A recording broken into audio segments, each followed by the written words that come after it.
From breathtaking views and a world-class golf course to 113,000 square feet of flexible event space, every detail sets the stage for an unforgettable holiday party. Whether it's cocktails under the stars or a fully produced banquet with state-of-the-art AV, Talking Stick has it all. Plus a luxurious spa for next-day recovery. Secure your celebration today. Talking Stick Resort, Scottsdale's premier destination for celebration. Life well played. Hi, I'm Aaron, founder of Custom Deluxe Windows, wishing everyone a wonderful holiday season and an extra special thank you to the brave men and women in our military. If you need new windows or doors, call Custom Deluxe Windows today. AM 1060 KDUS Tempe Phoenix and KSLX HD2 Scottsdale Phoenix.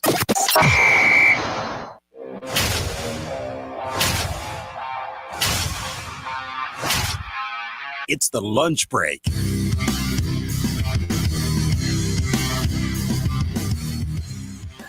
The Monday edition of the lunch break. We flipped the calendar to December. Welcome in. Hope everybody had a great Thanksgiving weekend. We got you covered for the next 2 hours. Chris Schubert here with you.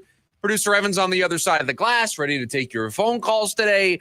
480-864-1060. Maybe you want to step away from all of the Cyber Monday deals and all of the emails that you may or may not be receiving. Your last chance to get that TV at a great price. Maybe you want to get away from all that. You want to hang out with us here today on the lunch break. Consider us your break from all of the nonsense. I checked my email right before the show. 13 unread emails, all advertisements for things that I don't want to buy today.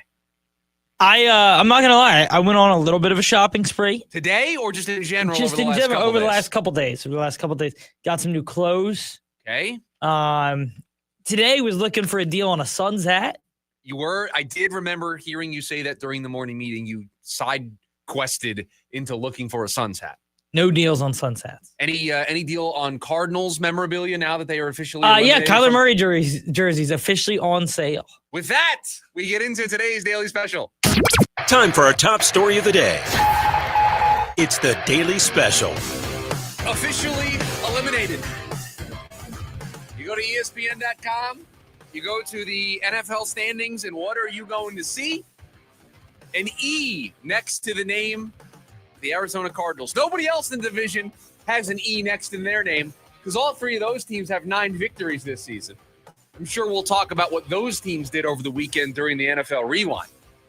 But an E next to the name of the Arizona Cardinals because, and maybe we should, do we have the breaking news sounder? Could you play me the breaking news sounder, please, instead of the daily special? I need the breaking news sounder here for this because this is important, major breaking news for us.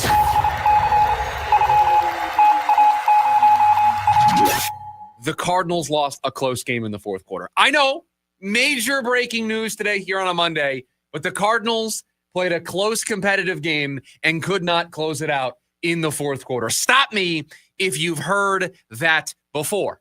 It's the same script. It was the same story. I feel good. I got 1 point out of the game because Baker did play. But that Tampa team could have been had yesterday. You could have beat that team. They were slow and sluggish in the first half. And you just once again couldn't get it done. So now you've lost 9 of 10. Now you have the E next to your name. And now here we are on a Monday. Once again, the calendar is flipped. It now says December, yet here we are having the same conversation. A team that just doesn't know how to win. It is just that simple. This team does not know how to win these games. Because yet again, they've added a game like yesterday to their resume.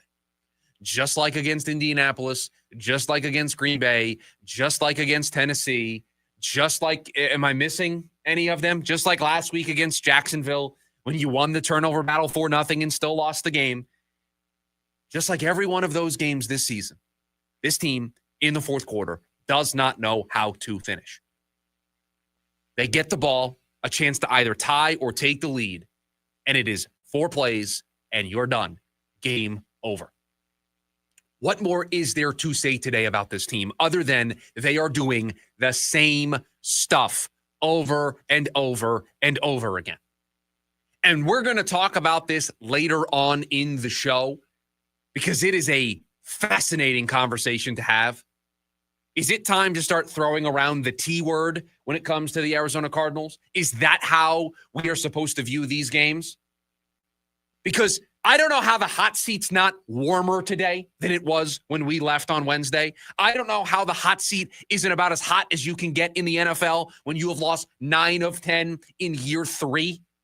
Year 3. This isn't year 1 trying to set the culture, trying to change the culture, trying to learn how to win as a young group that hasn't played together. This is year 3. And you're seeing games like the one you saw yesterday. You're seeing games like the one you saw last week against Jacksonville. We couldn't figure out how to get Michael Wilson involved in the offense in the first half with Marvin Harrison Jr. back. So what do? We force it, interception, stalls our best drive in the first quarter. Our offensive line, traffic cones yesterday. Couldn't give Jacoby Brissett time to run this offense. But it was another great day for Jacoby Brissett. Over 300 yards again. It's the same stuff. We, every Monday on this program, play Cardinals bingo. And everything's a free space. Everything happens on the bingo card every single week. You know how you play bingo? And it's sometimes a line or a column or the diagonal, or you play the 4 corners. Then there's the rare game towards the end of the night, which is the full card. The Cardinals are the full card. They go full card every Sunday. Can't win in the fourth quarter. Offensive line stinks. Penalties. You name it, they do it over and over and over again. So what different thing can I say today? What different message can I give to you to say that things are going to be okay, that things are going to get better, when week after week after week, they don't get better. They don't even attempt to move in the right direction. And so I know that there are other people in town that are kind of avoiding this conversation. There are other people in town that don't even want to have this conversation. They don't want to bring it up. And I'll be the broken record that continues to bring it up. Jonathan Gannon should be on the hot seat. What coach loses 9 of 10 and doesn't get themselves on the hot seat? Could you imagine if Dallas had lost 9 of 10? Do you know what would be opening Get Up and First Take today on ESPN? Do you know what would be national news across the sport? Sports talk radio across the sport would be talking about the Cowboys losing 9 of 10 and whether or not they need to make a change. But here in Arizona, we're hiding. No one's paying attention to this team. No one's paying attention to this franchise. Well, when you go to the standings and you see San Francisco with 9 wins, and you see the Rams with 9 wins, and you see Seattle with 9 wins, and you see the E next to the Arizona Cardinals, and you see the 9 losses, that picture today is how far off you are coaching-wise from the other 3 teams in this division. That's how far off you are of Kyle Shanahan, who just keeps doing it. The Honda Civic just continues to be on the road. The Rams, I know they lost yesterday. It was a 4-point swing in the picks. Sure, we'll get to that today, too. But the Rams are at 9 wins with an MVP candidate. Seattle paid big money for Sam Darnold. They've got 9 wins. Mike McDonald should be a coach of the year candidate for the job that he's doing up there in Seattle. And then, over here in the corner, the Arizona Cardinals with an E next to their name. 3-9. Lost 9 of 10. Complete train wreck every single week in the fourth quarter. It's not like against Jacksonville last week, they won the game in the fourth quarter. It's not like yesterday against Tampa, they won the game in the fourth quarter. Over and over and over again. So I don't want to hear it anymore. But Chris, the Cardinals are playing close competitive games. They're getting to the fourth quarter. They just need to get the breaks to go their way. Stop it. How many games this year have the Cardinals played that have been 1 possession or fewer in the fourth quarter? And how many of them have they won? It's a rhetorical question because the answer is 0. They've won none of these close games where they've had a chance in the fourth quarter to pull off what we would describe as an upset. And the 2 wins that they had early in the season that would be 1 possession variety, they almost blew those games too against New Orleans and Carolina. Which, by the way, that Carolina win actually looks pretty good with the way they've played since then. You gave Tennessee their first win of the season, their only win of the season. They fired their coach. They beat you, though. Got 4 turnovers against Jacksonville. Lost that game. Had the ball with a chance to take the lead yesterday against Tampa, who's probably going to make some noise in the NFC playoffs. Couldn't do it. Had leads in the fourth quarter against Green Bay and Indy, two teams that are going to the postseason. Couldn't win those games. It's Groundhog's Day, over and over, Sunday after Sunday. Some things are different. Some things change. The result is still the same. So I don't want to hear that the Cardinals are playing all these close games. I want to see them win these close games. And when you over and over and over again lose these close games, I'm sorry, it is a reflection on you as a coaching staff that you don't know how to push the right buttons. You don't know how to draw up the right plays. You don't know how to execute in those moments to win just one of these games. Just one of them. So you're 3-9. You now have the E next to your name. You're in the top 10 of the draft. You're picking, I think, 8 or 9, maybe 7. I forget exactly. The Washington result last night kind of moved some things around, but firmly in the top 10. Thinking about who your next quarterback is going to be. And I don't know what to do with the coach. I don't know what to do with the remainder of this season. I don't know what to root for. I don't know what to root against. I have no idea what to do with the Arizona Cardinals. We are 12 games into year 3, and I don't know what to do with anything about this organization right now. That's how I feel today on a Monday. That's how I feel about what we saw yesterday. So I don't want to hear, another close game. Because I'm kind of done with this coaching staff. I've been done with this coaching staff. Yesterday didn't help. And we have mentioned on this program before, and it bears repeating again today, it is easy to stand by this coaching staff. It is easy to stand by this regime with 6-7 weeks to go in the regular season. With each passing week and with each loss that continues to pile up, it gets harder and harder to justify that position. They've got, 5 games to go? 2 of them against the Rams. They got a game against Houston in there. They got a game against Cincinnati in there. That's what's left on their schedule. I mean, they play Atlanta. That feels like their only chance for a win. Atlanta did not look good yesterday against the Jets. That team stinks out loud. So do the Cardinals. So maybe you can get to 4 wins. Maybe. But that's it. That now to me feels like the ceiling for this team. A 4-13 football team. In year 3, during a season in which you were supposed to make the playoffs, in which that was the expectation, in which we were supposed to get to December, and you were supposed to be in the position San Francisco's in today. You were supposed to be in the position that Los Angeles finds themselves in today. You were supposed to be in the position that Seattle finds themselves in today. And not only are you not in that position, you aren't even in the same zip code as that position. Those teams have 9 wins. You have 3. You were eliminated barely after Thanksgiving. Barely. You barely made it to Thanksgiving as a playoff eligible team. Barely. But don't worry. They're just going to run it back and things are going to be okay. This cannot keep happening. You cannot have these results week after week, game after game, and tell us all it's okay. We're just going to change out the quarterback. That's the only thing that's wrong with this team. It's not. The offensive line is a disaster. The offensive play calling is a disaster. The coaching is a disaster.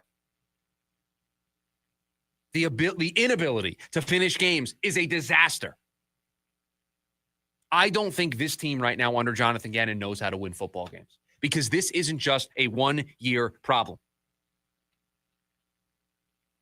Go back to the bye week last year. This team started 6-4 last year. Since that point, look at the math. Look at how many wins. This is now almost a 2-season problem. It was the final 7 games of last year, and it has been the first 12 of this year. This team is uncompetitive for a year and a half now.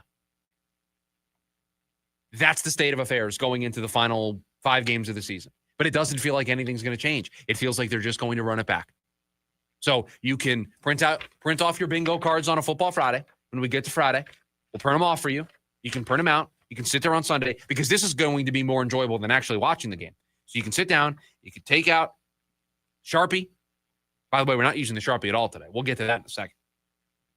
And you can mark off all the things that we've been seeing game after game, week after week for this team because that's really the enjoyment that you're going to get from this team with 5 games to go. And this is all about what they decide to do at the end of the season. If they decide to run this back, if they decide to make a change, and what their plan is at quarterback moving forward. That's where we're at. I mean, what else is there to say other than, I can't even say the phrase I want to say on air right now. I can't say it. I'd have to use the dumb button. And there's nothing else to say. They're a failure, a complete failure. And how many times are we honestly going to come out and talk about a team in this town that is a complete failure? We're back having the same conversations that we had about how many other teams in town this year. I don't feel hopeful about the future of the Arizona Cardinals today. There's a lot of losing this weekend, a lot of losing across the board. We're going to talk about the Suns losing coming up next. We're going to talk about ASU losing in hour number 2 of the program. Nobody had a good weekend, unless you're a Wildcats fan. Nobody had a good weekend this weekend. Nobody. Yet there's optimism around the Phoenix Suns, which we'll get to. There's optimism around ASU, which we'll get to.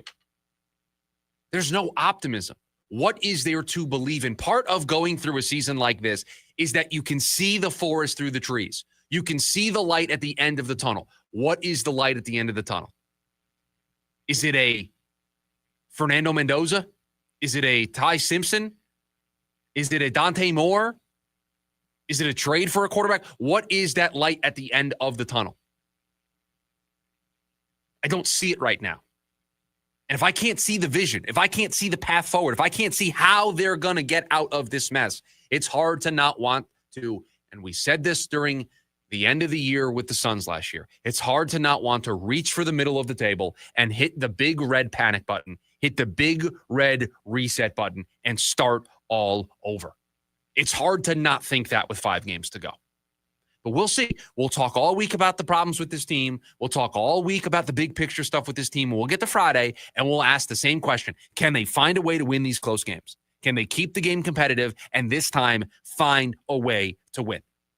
Spoiler, that's what we're going to talk about on Friday because it's the same conversation we've been having all season long. Nothing has changed. Week by week by week, nothing has changed. What a pleasant way to start a new month. What a pleasant way to start the Monday edition of the Lunch Break. Really just getting us off to a great start. Welcome to December, everybody. I sound angry, and I'm just kind of done. We all take time out of our day to sit down on Sunday and watch football, and I want to watch good football. Not watching good football. Yeah, no, for the first, no, not the first time all year. To be honest with you, it's been the last 2-3 weeks. But Red Zone's on the big TV. Cardinals are on the tablet. Cardinals no longer get the big screen experience. And I just wanted to watch the Steelers play the Bills way more than I ever wanted to watch the Cardinals. And that was in the late window. But then, I wanted to watch the Panthers game. I wanted to watch other games that were way better than what the Cardinals were going to be. I was watching Sunday Night Football with more intent, with more excitement than I was the Cardinals game. It was 3 points on the line for producer Evan in the Sunday night game. Way more high stakes compared to what we're seeing from the Cardinals here as of late. Just a hard watch right now to watch this team do the same stuff over and over and over again. 480-864-1060. That is the phone number for you to hang out with us today. More so than maybe us providing you therapy, maybe we need you to provide us therapy. Because I don't know if we're going to make it through 2 hours of this. We got to talk about the Cardinals. I'm looking at the rundown 2 more times. I'm already dreading 12 o'clock. I'm already dreading 12:30. I was going to say, not even to mention, 12:15 is going to be a bad segment for us. 12:15 is going to be tough because we got to talk about ASU. So I don't know how we're going to do it. We would love to hear from you today. 480-864-1060. The only thing I'm looking forward to today, the NFL Rewind at 11:30. That's it. The rest of the show, this may be the tone we have today. When we come back, the Suns did not pick up a win over the weekend. Yet, are there positives to take away? That's next. The Lunch Break. KDUS, AM 1060. KDUS AM 1060 is your home for the Jim Rome Show. This is what I mean when I say That was a collapse for the ages. An all-time tank job. Not only did the Giants lead 19-0, going into the fourth quarter, they scored 2 fourth-quarter touchdowns, and they still lost. The Giants were 99.8% to win that game, according to ESPN. But according to the Broncos, the number was actually 0.0%. Here on KDUS AM 1060 and on the KDUS 1060 app. My Chemical Romance, The Black Parade 2026. Live at Chase Field, September 6th, 2026. With special guest, Jimmy Eat World. Get tickets now at livenation.com. For more, visit mychemicalromance.com. Hi, I'm Dave Hastings. A lot of people don't realize how our fee works at Hastings & Hastings, and it's one of the biggest advantages we offer. When you hire Hastings & Hastings, you pay nothing up front, nothing at all. We front every expense it takes to fight your case, and you don't owe us a dime unless we win. And when your case does settle, our discount fee means more money stays where it belongs, with you. In fact, in a recent $15 million settlement, our discount fee put over $1 million additional dollars in our client's pocket. That's money other attorneys would have taken for themselves. That's the difference when you choose an experienced Arizona law firm that believes in fairness, transparency, and real results for clients. That's Hastings & Hastings. No fee unless you win. And when you do, our discount fee means more money for you. Think of all the money you're wasting if you don't call Hastings & Hastings. Holidays are here and mornings aren't slowing down. Between the to-do list and the traffic, who's got time to cook breakfast? McDonald's does. With the 2 for $5 mix and match deal, you can grab 2 of your morning favorites without missing a beat. Pair up a sausage McMuffin with egg and a sausage, egg, and cheese McGriddles, or mix it up however you like. Hot, satisfying, and easy on your wallet. Start your day smarter and tastier with the 2 for $5 mix and match deal only at McDonald's. Ba-da-ba-ba-ba. Prices and participation may vary. Cannot be combined with any other offer or combo meal. Single item at regular price.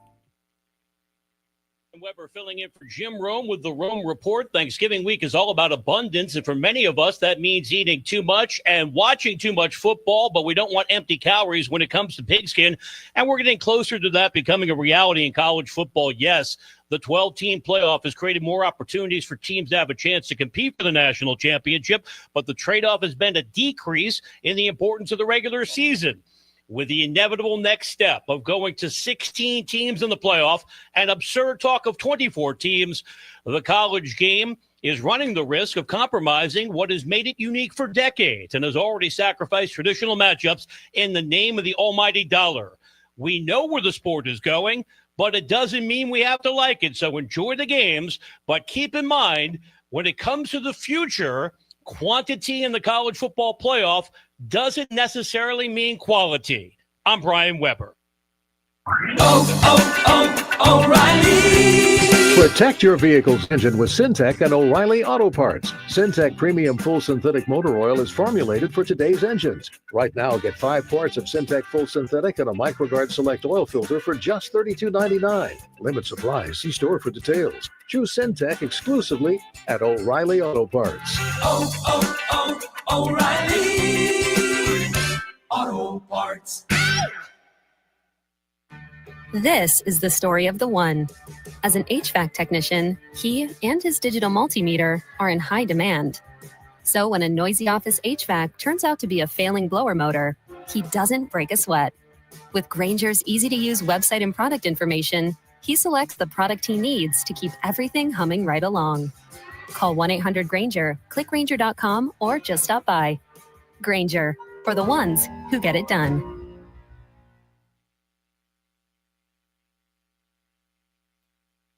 Join in on the Sport Do with Dave Rooster Bierstein. Oklahoma City taking out everybody on their way to a championship. One of the youngest, I think they average 26 years old, yeah. Rich. As long as they have the Derek Jeter, Michael Jordan gene, or at least one person on that team, hopefully it's Shea Gilgeous-Alexander. They have a chance. And listen, it's human nature to be the best and think, I'll be the best again. And then you fall short. I'm going to say Oklahoma City will not go back-to-back. Live weekdays from 5 to 6 p.m. here on KDUS AM 1060 and on the KDUS 1060 app.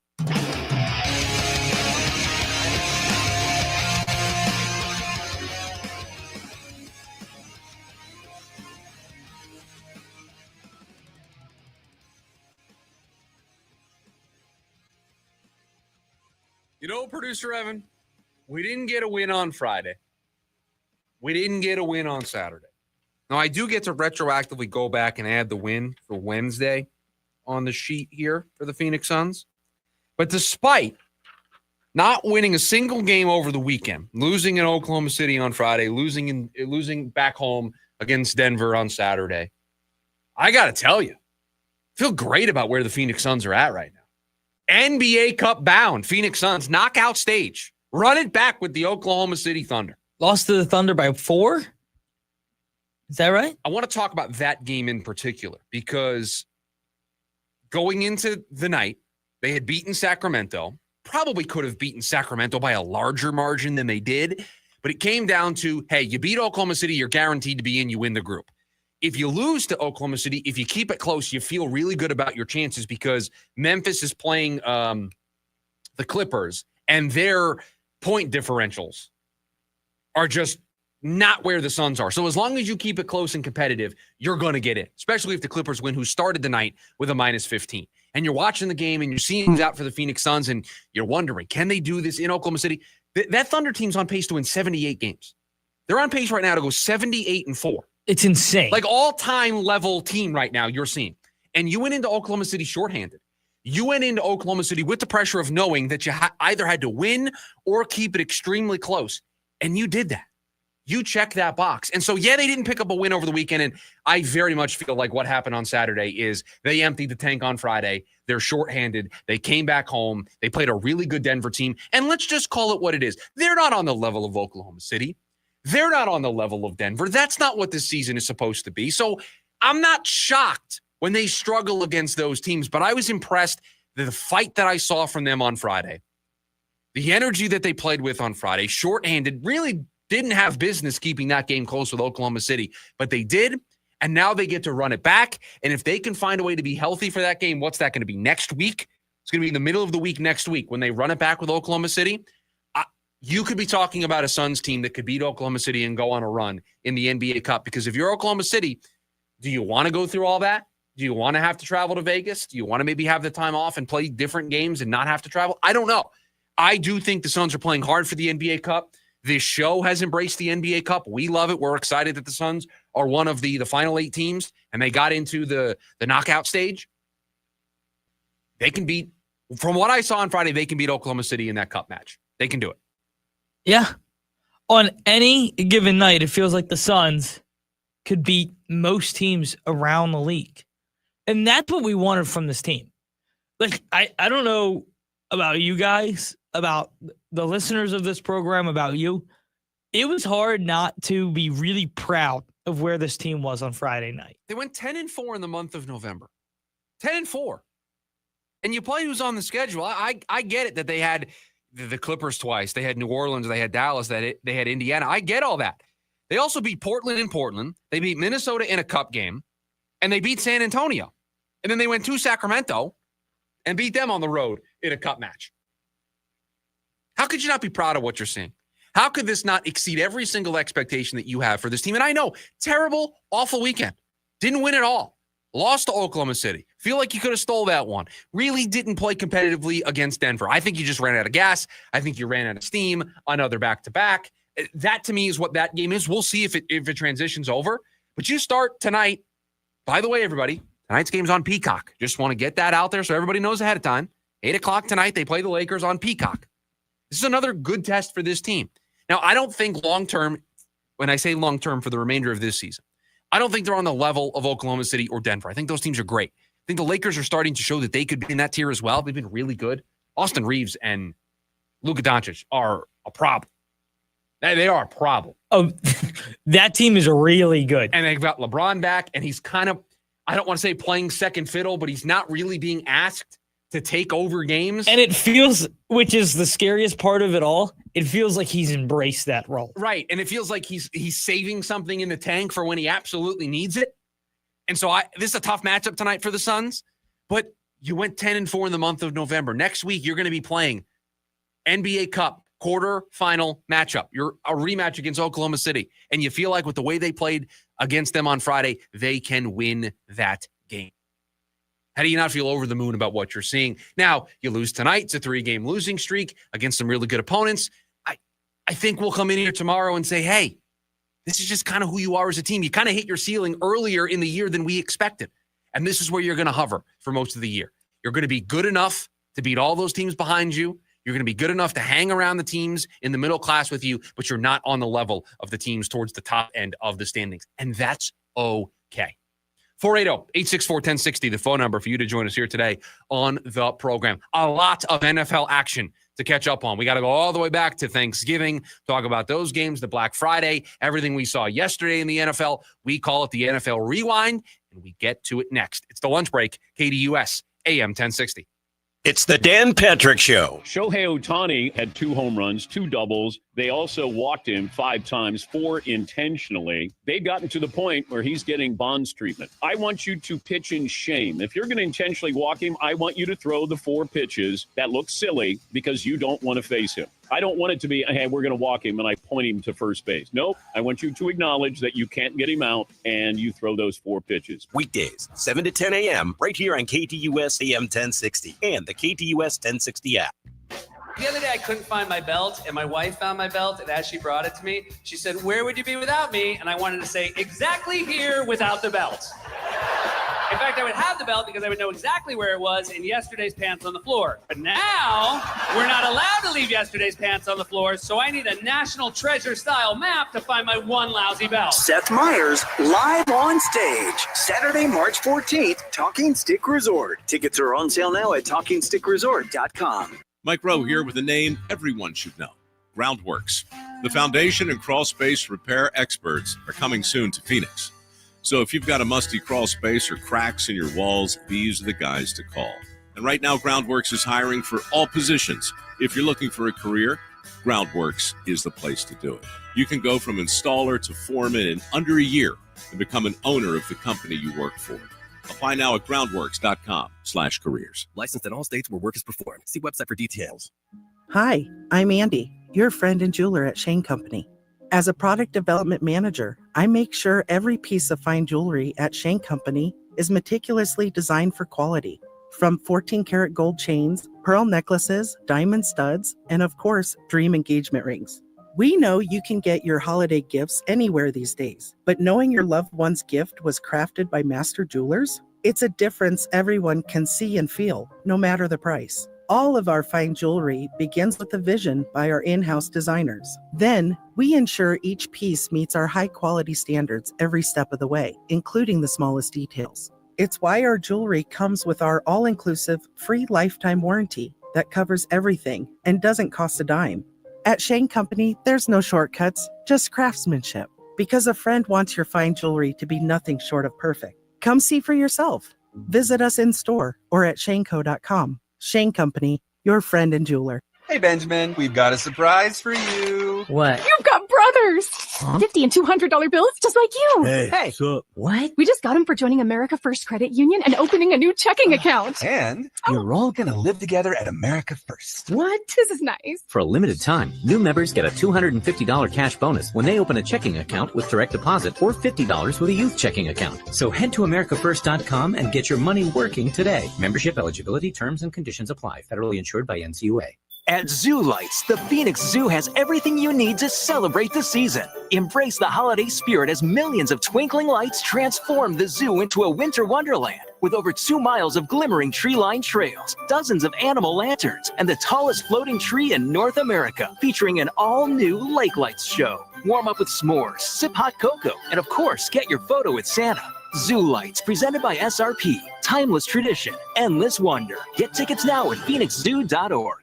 ASU women's basketball continues here on KDUS AM 1060. Join the Lady Sun Devils as they look to defend Mullet Arena against McNeese State. With Coach Molly Miller at the helm, the Lady Sun Devils have come alive this season. Join Jeff Munn on the call live this Friday night. It's ASU versus McNeese State. Pregame at 6 p.m. and tip-off at 6:30 right here on KDUS AM 1060, online at KDUS1060.com, and on the KDUS 1060 app.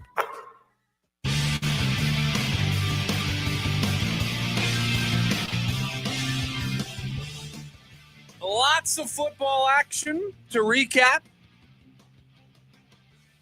everybody played this week in the NFL, so we have a lot of rewinding to do. So without further ado, your tour guide for the NFL Rewind, producer Evan, take it away. Let's go back to Thursday when you were chowing down some turkey. And some ham. There was ham at my Thanksgiving, turkey and ham. Maybe some sides. Oh, plenty of sides. And a little football. Lots of Packers at Lions kicked it off with a Thanksgiving tradition. The Packers go into Detroit and get a win, 31-24 over the Detroit Lions. This game is so hard to boil down to one thing. I try to say one thing about every game. That's the Green Bay team I thought I was picking to go to the Super Bowl at the beginning of the year. I just don't know if they can be that consistent. And then on the other side, I said on Friday that I don't want to say the Lions are done, but I'm growing concerned. They just don't look like the same team from last year. And then the whole Frank Ragnow coming out of retirement. Then he didn't pass his physical, so he's not coming out of retirement because their offensive line is a problem. Is concerned versus alarmed. Which one is more? Alarmed. Would they alarmed? Then I'm concerned about the Detroit Lions. I'm alarmed about the Detroit Lions. I'm not 7-5. Not there just yet. Outside looking in on the playoff picture, lots of concerns for me. You would consider them an HM for the playoffs. An HM. They're an HM. They're an HM in the Hunt graphic. Yeah. By the way, I forget what game I was watching, but I think it was a Fox game. Sniffing around was the no. They had all the teams up there. So they had the division winners, the wild card, and in the hunt. And this was before the Cardinals had lost. They had the Cardinals listed as in the hunt at 3-9. The definition of just a participation trophy. Because at 3-9, they're not in the hunt. No, thank you. In the second game on Thanksgiving, Kansas City traveled to Dallas and came up short. The Cowboys get another big win at home, 31-28 over the Kansas City Chiefs. How good were you feeling? Chowing down on some turkey. Yeah, I think the Chiefs stink. And I think that has kind of been proven. And I don't know if the Cowboys are great. I think they're playing really good football, and that offense is really good. And I thought it was going to be tough for the Chiefs to keep up with it. No, but I'm just saying you're thinking to yourself, I've got points in the bag already. Oh, I felt great. I knew I had points. I knew you didn't hit your 3-point play by that point. I knew I already hit my 1-point play because Kansas City was, because Carolina was a lock. No, but the game hadn't been played yet when you had the points previously. So you're feeling good. I felt really good. It didn't go well. We'll get to that as the rewind progresses. But it ended. We're in the same spot we were in on Wednesday. Tied. Go ahead. And finishing off Thanksgiving, Cincinnati got Joe Burrow back, and it didn't disappoint. They went into Baltimore and beat the Ravens 32-14. They moved to 4-8. Ravens sit at 6-6. See, I thought that this would be the bounce back for the Ravens offense against this Cincinnati defense. What I didn't think was a possibility is that the Ravens offense just stinks. I hadn't considered that as a possibility. Because if you can't score against Cincinnati, how am I supposed to pick you? Now, I think you're still going to win the division because Pittsburgh can't get out of their own way. And Aaron Rodgers is banged up again. But not going to pick Baltimore to go far in the postseason when they get there. I'll wait till this week. The Bengals are 4-8. No, you're not going to do the thing. The Steelers and the Ravens are both 6-6. Save this for tomorrow. If you feel strongly about it, save it. I don't know if I feel strongly about it. I'm just saying I'm not going to do it.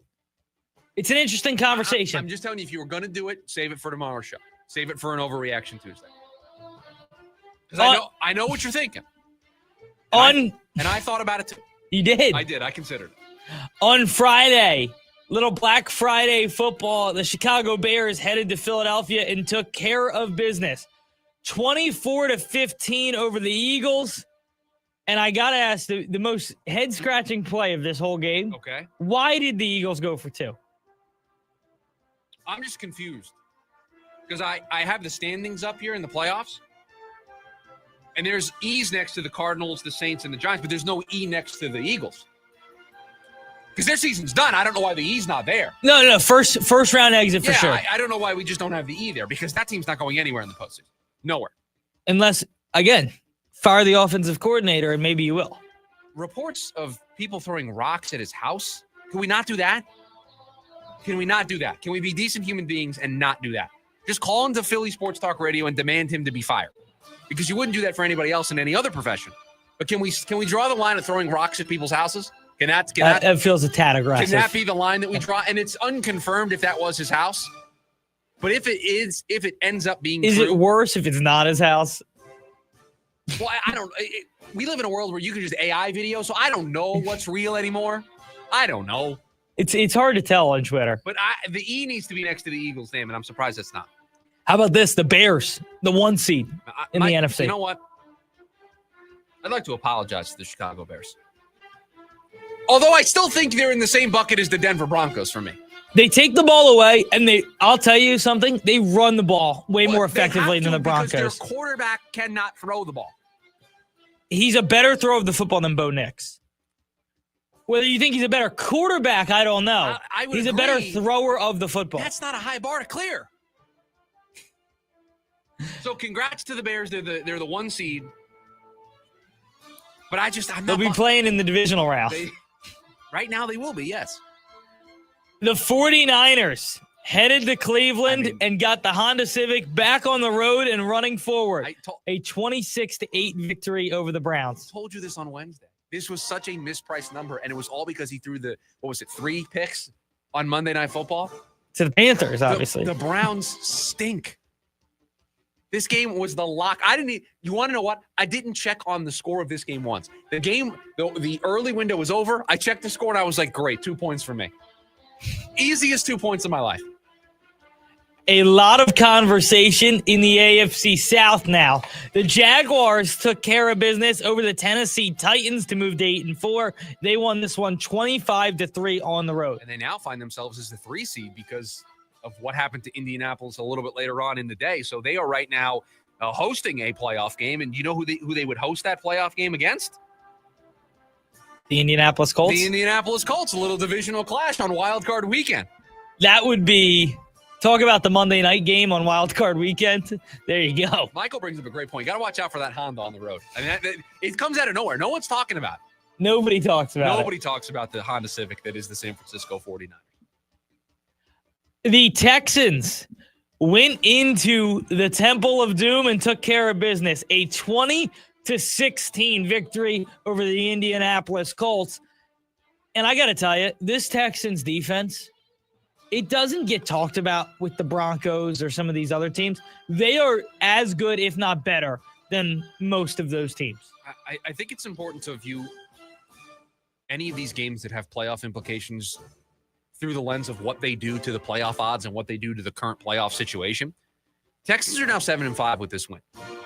They have 3 8-4 teams in front of them: the Chargers, the Colts, and the Bills. Any of those teams slip, especially the Bills, because the Texans beat the Bills. They are right there on the doorstep.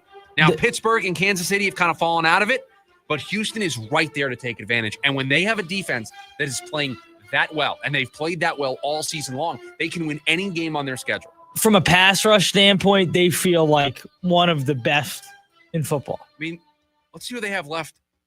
Chiefs, Cardinals, Raiders, Chargers, Colts. I see at least 2 wins. I do too. I see at least 9-8. And if they can win one of Chiefs, Chargers, Colts, that gets you to 10. You watch the Chiefs right now. They don't look like they're beating the Texans. No, but that game's in Arrowhead. I know. So they could, but yeah. But I hear you. Yeah, the Texans are a problem. The Saints traveled to Miami in what was kind of a controversial, unwatched game. I didn't see a single second of this game. Did you see the onside kick? No, I didn't see a single second. Yeah, of so this the game. Saints scored to make it a 4-point game. I saw that they converted an onside kick. Well, so they scored to get it a 2-point game. They scored to make it a 2-point game.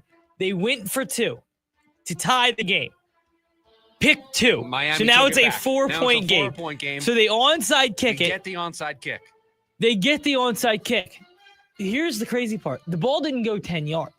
They spotted the ball at their own 44-yard line that works. On the onside kick, meaning, yes, the Saints recovered it. It's an illegal touching. So it should have been Miami ball right there. They gave it to the Saints, who then drove down and tried to run the tush push on 4th and 1. Didn't get it. Miami ball, they need it. Feels like I missed an instant classic there. An instant classic in Miami. Nobody watched it, but an instant classic. Yeah, nobody watched it. You apparently watched it. No, I watched the highlights last night. Okay. The Falcons headed to New York to take on the Jets. The Jets booted through to win it all. 27-24 over the Falcons. Yeah, this was a wild game. Both teams got the ball twice inside of 2 minutes to try to break the tie at 24. The Jets went down the field and scored a touchdown. Tyrod Taylor ran one in to tie things up at 24. And then inside of 2 minutes, both teams got 2 chances to win it. The Jets got it with their second chance, a 53-yard field goal to walk it off to pick up their 3rd win of the season. With a kicker in Nick Folk, who played with Aaron Glenn, the head coach of the New York Jets. They played together in Dallas. Really? Yeah. That's crazy. Speaking of kickers, real quick, back to the Saints-Dolphins game. Okay. The kicker for the Saints was from Ireland. They had just pulled him off an Irish football team and brought him over. And so he did the onside kick and got it. He kicked a few field goals and got it. It was a cool story. Guy's got himself a long-time gig. Yeah, NFL debut. The Cardinals The Rams traveled to Carolina. Please, I don't want to talk about that game any more than we have to today. The Rams traveled to Carolina in what was a game sold as sheets of rain in Carolina. Was kind of a lie in the first half, but they outgunned them in Carolina, 31-28 Panthers. I mean, the Panthers are an incredible story. I maybe outside of Carolina, only for this program. I just don't see the path. They're the 10 seed right now in the NFC. The path is to win the division. They play the Bucks twice. Oh, the path is to beat the Bucks twice. And they're half a game back. Because they're not getting into the wild card. The only path is to win the division. Which they're only a half game out of right now. Correct. And what in the moment felt like a huge, massive 4-point swing for you got wiped away, which we'll get to here in just a little bit. Questions were asked all week in Minnesota. Looks like they have the answer. It won't be Max Brosmer as the long-term guy. The Vikings headed to Seattle and lost this one 26-0. The pick six that he threw, and I don't even know if we could say that he threw it. He kind of just chucked it, tossed it, just into open space. I don't know what he was trying to do. By the way, so that game was 0-0. And I checked FanDuel, and you could get the Vikings at plus 630. I'm like, come on, like $5 at plus 630. Like a couple of fumbles go our way. You saw why. I'm talking 4 plays later was the pick six. I was like, oh, it is dire. Apparently, Justin Jefferson stormed out and did not meet with the media afterwards. My overreaction from last week feels like it's coming true. Something's going to change in this offseason for this team. We got to fly. We got a lot of games to get. Oh my gosh, sorry. We got to go. The Bills headed to Pittsburgh, took care of business, a 26-7 win on the road. Pittsburgh stinks. Buffalo's trying to keep themselves in a playoff spot. Next, the Raiders headed to Los Angeles to take on the Chargers. Not an impressive win, but a 3-score win for the Chargers over the Raiders. And now the question mark is, what is the status of Justin Herbert? It's not going to miss time because of the surgery, but can't possibly be 100%. Not once, but twice for Marcus Mariota in overtime. Almost got it done. Lost 26-27 to the Broncos after going for 2 to try and win the game in overtime. Congratulations to the Denver Broncos on being 10-2, but not the game that we all anticipated. Although I'll tell you a result that I loved because it wiped away 3 points from you, and we had an even week. Were you nervous when they kicked it and then the Broncos went right down and scored in overtime? You had to be like, come on. I was a little worried, but the way the whole game was playing out, I felt good, especially because, again, for the 3rd consecutive week, I lost my 3-point play. And I've somehow been able to hang around in the pick. So very impressive. That is your Week 13 NFL Rewind. When we come back, we wrap up our number 1, buy or sell. Next, the lunch break, KDUS AM 1060. NAU men's basketball over on KAZG 1440. Join the Lumberjacks as they play host to South Dakota State this Wednesday night. Under the direction of Coach Shane Burkar, the Lumberjacks have shown strength and resilience on the court. Join Mitch Stroman on the call live from the Roll Activities Center. It's NAU versus South Dakota State this Wednesday. Pregame at 5:30 and tip-off at 6 p.m. over on KAZG 1440. Florence and the Machine presents the Everybody Scream Tour. Live at Desert Diamond Arena, Saturday, May 9th. The incomparable Florence and the Machine returns. With special guest, Mannequin Pussy. On sale now at livenation.com. The new album, Everybody Scream, available now. Everybody scream. Hi, I'm Andrew the Homebuyer. In this holiday season, I want to give back. So for every home I buy, I'll donate $1,000 to St. Jude. By now, you already know I'll buy your house for cash in any condition, and I'll beat any other offer. And now by selling me your house, you can help out a family at St. Jude. So let's get your home sold quickly. Call me, Andrew the Homebuyer, today. Visit andrewthehomebuyer.com. That's andrewthehomebuyer.com. Sometimes a girl in my class doesn't bring anything to eat for lunch. The truth is, in America, 1 in 5 kids worry about their next meal. I want everybody to have yummy food. So do we. That's why Fry's donates surplus fresh food from our shelves to your local food bank. We've provided over 3.5 billion meals through our Zero Hunger, Zero Waste plan. Visit frysfood.com to see how you can help fight hunger and waste in our community. Because nobody should have an empty tummy. One study found that half of all clients are unhappy with their lawyer. The number one complaint, a total lack of communication. That's why we survey our clients and know over 97% are happy. Do your research. Call the husband and wife law team first. Hi, I'm Aaron, founder of Custom Deluxe Windows. Wishing everyone a wonderful holiday season and an extra special thank you to the brave men and women in our military. If you need new windows or doors, call Custom Deluxe Windows today. James Out West, your desert destination for sports here in the Valley. And LSU said, yeah, we've had enough. They've had enough of the experience of Brian Kelly losing 3 out of the last 4, and 2 of which he lost to his coordinator. They were ex-coordinators of him. And the last 3 coaches they've had, they've all won national championship within 4 years. Coach O did it. Les Miles did it. Nick Saban did it. Brian Kelly did not. Yeah, out. Now the question is, who do they bring in? Back Coach O. Can't wait to see who that's going to be. No, I think he burned in bridges. Every other Monday night from 6 to 7 p.m. here on KDUS AM 1060.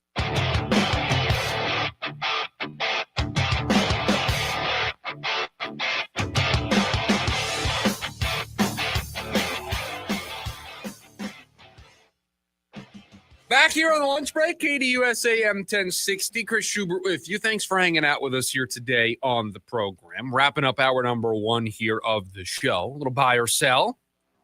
The hottest takes in the Valley. What does producer Evan have for us today? A lot of time between the last edition of buy or sell and now. A lot of time. A lot of time has passed. A lot of time to assess what has gone on in the world of sports. We'll get in with the local teams first. What do you think about that? Since we're pressed for time, I love that idea. The Suns retool is going faster than anyone expected. Just 21 games into the Brian Gregory, Jordan Knott era. The alignment. I think it is right on pace. So I will sell the take. I just think we're seeing the results quicker. But I think this is exactly what they thought this was going to look like. I think that's fair. I think this is exactly. I think they don't think they would be 12-9. I think they thought they would play better defense and play with the energy they played. I don't know if they were expecting 30-plus points from Dylan Brooks on given nights. And again, they're doing all of this without their second-best player.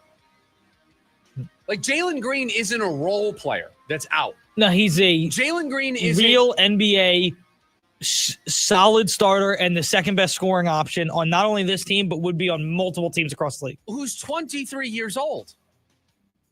Like a very key missing piece to a team that's 12-9 and will be playing in the NBA Cup. The Cardinals won't win a game for the rest of the season.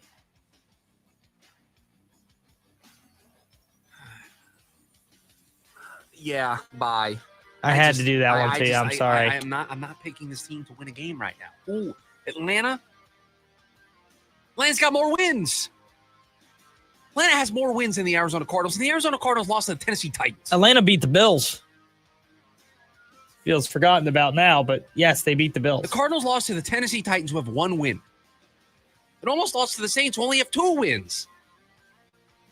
They're not winning another game the rest of the season. No. College football will change its playoff format again if Duke wins the ACC championship. I am all in on Duke winning the ACC Same. championship. I just want to be very clear. I'm very much rooting for Duke. Just to throw it in all of these people's faces who constantly are bad at their. How many more by ourselves do you have? Can I go off on this for a little bit? No, yeah, take it because I have one more, but take this if you like it. The College Football Playoff Committee is bad at their job. Their process is bad. Their explanations are bad. They luck into things more than they actually get things right. And so them needing to give an automatic spot to Duke and it forcing them to reckon with their terrible, flawed logic for how they rank these teams, and for them to have to leave somebody out who deserves to be in. And I can listen to Paul Feinbaum and everybody on ESPN yell about the SEC not getting teams in or the Big 12 not getting a second team in, or just to continuously show how poor this whole thing is designed to be. Go Duke. So here's my thought. Duke won't get in if they win. They have to. No, they don't. It's technically the top 5 highest ranked conference winners. Doesn't have to be all Power 4. So the winner of North Texas Tulane is in. If JMU wins, JMU is in, and the winner of North Texas Tulane is in, Duke is out. You have 2 group of 5 teams in. Also, now we're going to give the group of 5 representation. That's what will happen. That would have to be what happened. You've had JMU ranked. You've had Tulane ranked. You haven't had Duke ranked. So now you're at a position where you have to put those 2 teams in over Duke if they win the conference championship. Let's see what they do, because we get a playoff ranking this week, right? This is on tomorrow night. We get one, and they're going to have to. They're going to have to put Duke in there. So so they're either going to have to do a separate segment with, talking about Duke and talking about JMU and who would get in that scenario, or they're going to have to put Duke in the top 25. Can't wait for tomorrow. Can't wait to see how because what they'll do is they'll stack it. They'll stack it in a way. They'll do what I do with this. Right. With the risers. They'll structure it in a way that insulates them from making a mistake. Hour number 1 of the program in the books. Hour number 2 right around the corner. Is it time to use the T word for the Arizona Cardinals? That's next. The lunch break. KDUS AM 1060.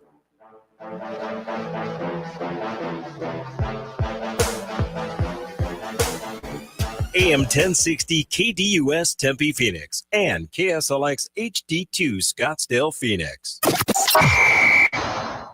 St. Mary's Food Bank feeds 250,000 people across Arizona every day. Your support is what makes it all possible. You never know who might be going hungry. It could be a coworker. It could be a friend. It could be your neighbor. When you give to St. Mary's Food Bank, you help make sure there's food for anyone who needs it. Plus, donations qualify for the Arizona Charitable Tax Credit, up to $987. Learn more at stmarysfoodbank.org. That's stmarysfoodbank.org. Motley Crue, the return of the Carnival of Sins. September 16th, Talking Stick Resort Amphitheater.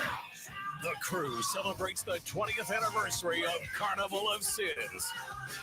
Motley Crue, with performances by Tesla and Extreme.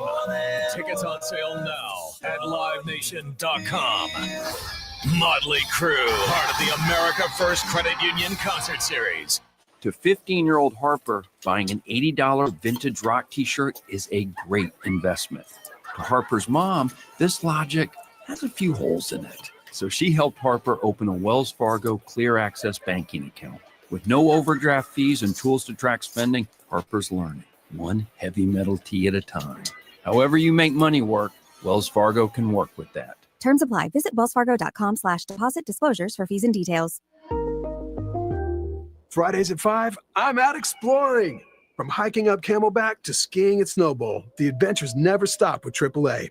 It's membership that travels with me, whether behind the wheel or a passenger. In my ride, my buddies, or a rental. AAA's got 24/7 expert help with tows, battery help, and more. Plus, branch services like free passport photos and trip planning. Membership gives you all this and more for less than $6 a month, and I can add loved ones for half off. Call or visit your local branch today. AAA, your membership to go.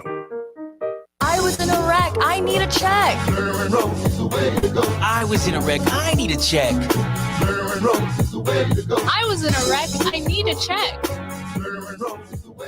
I'm Kevin Rowe from Lerner & Rowe, and we've been serving Arizonans for 20 years. Make the best choice after an accident. Call 977-1900. That's 977-1900.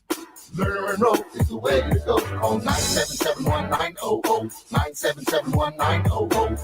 Hi, I'm Aaron, founder of Custom Deluxe Windows. Wishing everyone a wonderful holiday season and an extra special thank you to the brave men and women in our military. If you need new windows or doors, call Custom Deluxe Windows today. AM 1060 KDUS Tempe Phoenix and KSLX HD2 Scottsdale Phoenix.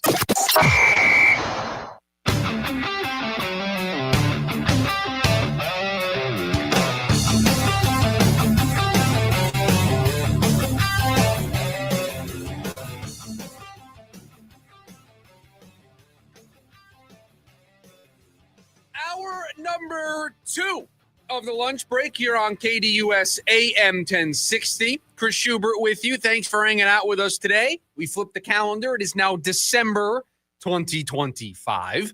Christmas right around the corner. Hope everyone had a great Thanksgiving. Hope everybody is getting ready for the holidays. They're in the holiday spirit.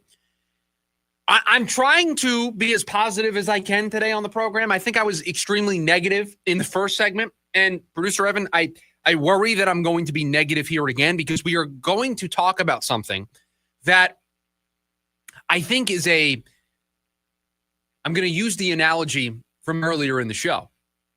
We're talking about the bingo card for the Arizona Cardinals. I think this would be on the bingo card of sports talk radio debates. To tank or not to tank. That is where I think the Arizona Cardinals season currently sits. They have the E next to their name after the results yesterday. Officially eliminated from playoff contention. Now sitting at 3-9. Losers of 9 of their last 10 games. Losing all the one-score games you can think of. Losing all the games where they had a lead in the fourth quarter. Losing games in which they win the turnover battle 4-0. Just all sorts of improbable losses. The Cardinals have them.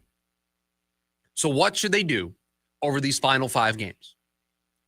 Well, we know, or at least we think we know, we have a pretty good indication that this team is going to be in the market, that they're going to be searching for a new quarterback in this offseason.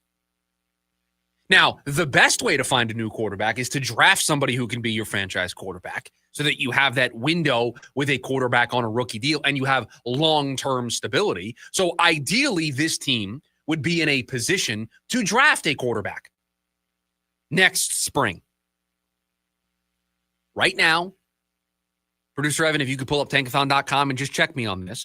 But the Cardinals firmly inside the top 10 now at 3-9. I believe they are at the 7th spot right now. They currently sit at the 8th spot. The 8th spot. Yeah, the Jets are at 7, Washington at 6, Cleveland at 5. All of those teams tied at 3-9. You have a number of teams right now in front of the Cardinals that we know are going to be in the quarterback market. The Jets are going to be in the quarterback market. The Browns are going to be in the quarterback market. I think New Orleans is going to be in the quarterback market. Can you read me 1 through 7, producer Evan? Yes. So it's Tennessee. Not going to take a quarterback. New Orleans. Going to take a quarterback. The Giants. Not going to take a quarterback. Las Vegas. Going to take a quarterback. Cleveland. Going to take a quarterback. Washington. Not going to take a quarterback. New York. Going to take a quarterback. Arizona. We think going to take a quarterback. But you have 3 quarterbacks that everybody keeps talking about. Fernando Mendoza, Ty Simpson, and Dante Moore. Those are the 3 quarterbacks that are talked about towards the top end of this draft. You have 3 teams in front of you. You have New Orleans, you have Cleveland, you have Vegas, you have the Jets. You have 4 teams in front of you at a minimum. That doesn't include somebody trading into a spot. 4 teams in front of you that are going to be in the mix for a quarterback. So if we take out the Jonathan Gannon, Monty future part of this, the best thing for the Arizona Cardinals now that they are eliminated is to lose as many games as possible to get in front of teams that we know are going to be in the quarterback market so that they can guarantee they get one of those 3 quarterbacks. That is what they should do. And by the way, disclaimer, because I don't want to be hypocritical here, I am not normally a fan of tanking.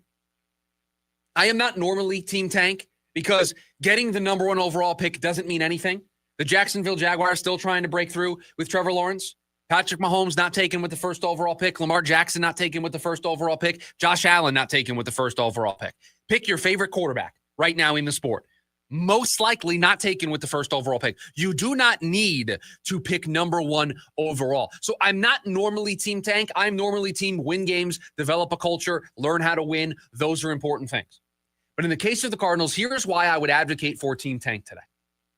We know there are teams in front of them that are going to take a quarterback. So getting in front of those teams is important. They don't have to get to the number 1 selection.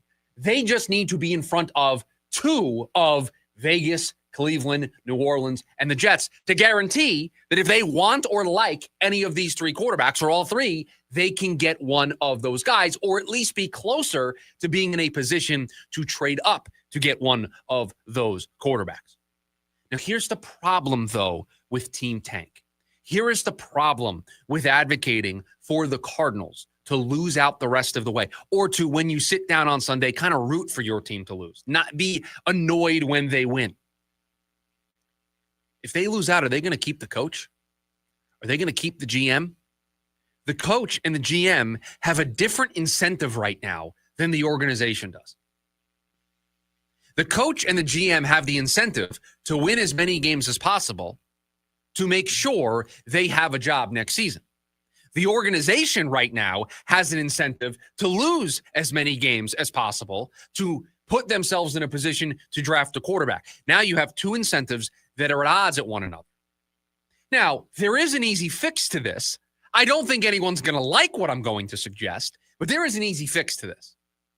Michael Bidwell can call a press conference today, tomorrow, this week, and he can stand up at that podium and say, we are not firing the head coach. We are not firing the general manager. No matter what, these guys are going to be here in 2026. These guys are our head coach and our GM. They will be here in the offseason. They will be here in the draft. They will be here in training camp. They will be the GM and head coach putting this team together and coaching this team next season. That is your way to align your incentives. Now, Jonathan Gannon is never going to tank as a coach. Coaches and players don't tank. Organizations do. Coaches and players want to win every game they play. It's how they're wired. It's how they've always been wired. GMs and upper management normally are more of the tank regime because they understand long-term roster building and how this all gets put together. But you have incentives right now that are misaligned. You have incentives right now that do not allow for us to actually talk about whether or not tanking is a good thing for this team, because Jonathan Gannon, if he loses out, I don't think is going to have a job unless we get that press conference that I just mentioned. So unless Michael Bidwell is going to come out and say, these are our guys next year, which, by the way, I don't think would be met with cheers among you, the Cardinal fan. I'm not sure I would necessarily be excited about it, but at least it would align the incentives for this team, and for me to say embracing the tank might actually make sense. Because winning games, they're eliminated. You win too many games here, you win 5 or 6 games. You find 2 or 3 wins here the rest of the way, you're going to be way outside of the quarterback window. And I'll ask this question. Does Monty feel like the GM that's going to empty the tank? That's going to empty the draft capital to move up to get a quarterback? He's never really made an aggressive move like that so far in his tenure. Do you feel like now the quarterback position is different? Perhaps the quarterback position is where you do that. Or does it feel more like the Monty way to bring back Jacoby Brissett, draft somebody on day 2 of the draft, and kind of be stuck in quarterback purgatory? You see how this season going off the rails and this season being in the spot that it's in, it's kind of unideal? How it's not just about this year being wasted, but how 2026 feels like it could be on the path to being wasted as well. You have to align the incentives here. You have to get everybody rowing the boat in the same direction for the same reason. And right now, doesn't feel like that's the case because the coach and the GM need to win as many games as they possibly can to save their jobs. The organization should want to lose as many games as possible now that they are eliminated to put themselves in this quarterback market. So I think we should be talking about this team tanking because it is in their best interest. I just don't know how we get there. I don't know how these two sides align in a way that allows that to occur. I don't think they will. The coaches and the players will not tank. They just won't. Even if the Michael players Bidwell came out and said, it's so hard to do in the NFL because the players, there's just too much on the line. Right? There's said getting a second contract is too hard. All of those things are too important in the NFL. If you have a coaching staff that feels like they have to win, to keep their job, is that the alignment really where you want to be between the front office and the coaching staff? And if you're on that different level, to me, it's time to move on. Because if you don't feel like you're in agreement with your coaching staff from the front office, then you got to fire them. I don't think they're going to get fired. I think they're both coming back. I do too. There has been no, where there's smoke, there's fire. I'm not even seeing smoke. I'm not even seeing the idea of them moving on from the coach and the GM. And so if we get to the end of the season and they win 2 more games and they get to 5 wins, that's going to put them outside the range of taking a quarterback. And that place scares me. That place really concerns me because you have a coach and a GM whose jobs are going to almost certainly be on the line next season. Almost certainly be on the line next season. They're going to have to win in order to keep their jobs in year 4. But they're not going to be in a position to get the quarterback that they want. So they're either going to mortgage the future and go all in, push all the chips into the middle to make sure they get a quarterback. The future, who cares about the future? They've got to win right now. And you know who you start to sound like? You know who you start to emulate? And I said this when they made the move a couple of weeks ago. You start to look, sound, and feel like the New York Giants. You start to have that stench to you. After year 3, they probably should have made the move. They probably should have fired the GM and the coach. They didn't. They kept those guys. They then drafted a quarterback. So the expectation was they're going to get their chance to work with that quarterback. And in the middle of year 4, it clearly wasn't working. So they fired the head coach. The GM is still there for now. And now you've got to find a head coach that's going to want to work with Jackson Dart. Now, it feels like Jackson Dart looks like he could be something. So you're probably going to have a lot of coaches that will line up to do that. But the Cardinals feel like they could be in a very similar spot. And we talked about this with the Diamondbacks. I'm not a believer in punting seasons. But if you win too many games here the rest of the way, if you're the Cardinals, and you're outside of the range of taking a quarterback, what is your answer for 2026? Who is playing quarterback? Are we just going one full season of Jacoby Brissett? Because I don't think that's a sustainable way for Jonathan Gannon and Monty to keep their jobs. That's basically running back this offense. So this team has to be within earshot of taking a quarterback. So losing games is what you should root for. And I hate to say it because I am very much against this. Because you should want your team to win. But I think the best way, the quickest way to get out of this mess is for this team to be within range of either drafting a quarterback or trading up to draft a quarterback. Being able to hop a couple of these teams by doing a pick swap and trading a future first and a future second or a future day 2 pick. You have to be within range. And so now that they officially have the E next to their name, all of this becomes food for thought. All of this gets put onto the table. And I don't know. To me, as a fan, here's what I do. I show up on Sunday and I root for my team to win. I want my team to win games. When they lose, at the end of the day, I look at their draft position as a silver lining. But if I take my fan hat off for a second and I just look big picture, the best thing for the Arizona Cardinals is to lose as many games as possible here on out. That wasn't the goal before they had the E next to their name. Now with the E next to their name, it is absolutely the goal. Because if this coaching staff is going to stay, they have to have a quarterback answer. They have to have somebody that they believe in under center. Because you can't just run this thing back. You can't win 5 or 6 games, 4 or 5 games, be outside of taking a quarterback and just run it back with Jacoby Brissett, who is under contract for next year, who could be your bridge. And we go into next year, they take a quarterback on day 2, Jacoby Brissett is the starter, and we're left just wondering. Because they're going to have to produce results. You're not going to reset the clock for these guys and give them another 3 years if they take a quarterback on day 2. Feels like a mess. Feels like a mess waiting to happen. So I wanted to have the conversation about tanking. I hate having the conversation about tanking because I think it is just inherently against what we watch sports for.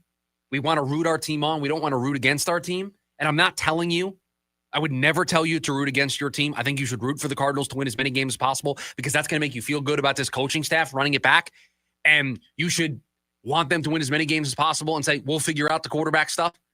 Because if they win a bunch of games here down the stretch, if they can get to 6 wins, a full season of Jacoby Brissett doesn't sound as bad now. If you can make the changes on the offensive line, if you make the changes with the play caller, if you can be healthy on the offensive side of the ball, you can start to position yourself or picture a world where this team can win 8 or 9 games and be on the fringe of a playoff. But that feels like exactly the way we were talking about this season. They're caught between a rock and a hard place. They are caught in purgatory right now. There is no good answer, in all seriousness, to what they should do. It's a great way to describe it. There isn't a perfect, clean answer to this. It's almost the case of you shouldn't think about all of these permutations. You should just let the season finish, root for them to win. If they lose, view the silver lining that it helps their draft stock. And at the end of the year, see where they finish and then worry about what they're going to do. Because if you do this week-to-week thing of their draft position moves and, okay, this means we can get I think you're going to drive yourself insane. I think it's going to bother you. And then you're going to be rooting against your team in a situation where they get the ball back late in the game, down 3. Which is what we've been watching for 2 months, and we've wanted them to win those games. We've wanted them to show us that they have the ability, the capability of winning those games. The last place you want to be is in that moment saying, man, you know what? I kind of hope he throws a pick here, or I kind of hope they don't get it. You never want to be in that place as a fan. I'm sorry. I can never do that. My team I've rooted for, the New York Jets. Losing to Atlanta was better for them yesterday. Losing for Atlanta was better for their ability to draft a quarterback. I am not apologizing for them winning because you have a first-year head coach. You have a young group of players that, you know what? That win means more to what they are building there than their draft position moving a couple of spots. They started the day in the 4th spot. They're now down in spot number 7. That win means more for the culture that Aaron Glenn is trying to build, more than it does the draft stock. Now, for the Cardinals, it's different. This is year 3. You want the results. You feel like you have a decent culture. Darius Robinson, after the game, ringing endorsement for Jonathan Gannon. So he hasn't lost the locker room. He hasn't lost his players. I just don't know what you're supposed to do. And I think the best course of action, you root for your team on Sunday. If they lose, the way you justify the loss, the way you accept the loss and not allow it to bother you the rest of the day is you improved your draft position. You put yourself in a better spot to be in this quarterback melee, this quarterback battle royale that we're going to see at the top of the draft. 480-864-1060, the phone number for you to hang out with us here today. You can also join us over on the KDUS AM 1060 YouTube live stream as well, where you can chat away with us over there. When we come back, it was a bad territorial cup for ASU. Their Big 12 dreams are done. Plus, I want to talk about Lane Kiffin. That's next. The lunch break, KDUS AM 1060. On your ride home from work, join in on the Sports Zoo with Dave Rooster Beerstein. If we owned our own football team called the Angry Roosters, and we kept signing people to contracts, and they weren't honoring their contracts and kept demanding raises, at what point do we throw our hands up and just say no to everybody? We signed you to a contract. Play out your contract, and that's it. You earn a better contract on your next one, we'll pay you for that. Live weekdays from 5 to 6 p.m. here on KDUS AM 1060 and on the KDUS 1060 app. The Marshall Tucker Band. Get ready for a night of legendary Southern rock and sing along to all the classics. The Marshall Tucker Band with special guest Firefall, bringing their timeless hits. February 28th at the Celebrity Theater. Tickets on sale now at celebritytheater.com. The Marshall Tucker Band and Firefall, brought to you by Danny Zalisco Presents. It's the most wonderful time of the year. What makes the holidays the most wonderful time of the year at the Disneyland Resort? It's seeing the skies brightened with unforgettable fireworks, gathering with family for a Christmas fantasy parade, taking in the music, food, and fun of Disney Festival of Holidays, watching the dazzling world of color happiness, and so much more. It's a time filled with joy when the place you know and love is wrapped up in the holiday spirit. And it's made all the more happy during the Disneyland Resort's 70th celebration. So what are you waiting for? The holidays begin here from November 14th through January 7th. Visit Disneyland.com for important details. It's the most wonderful time of the year.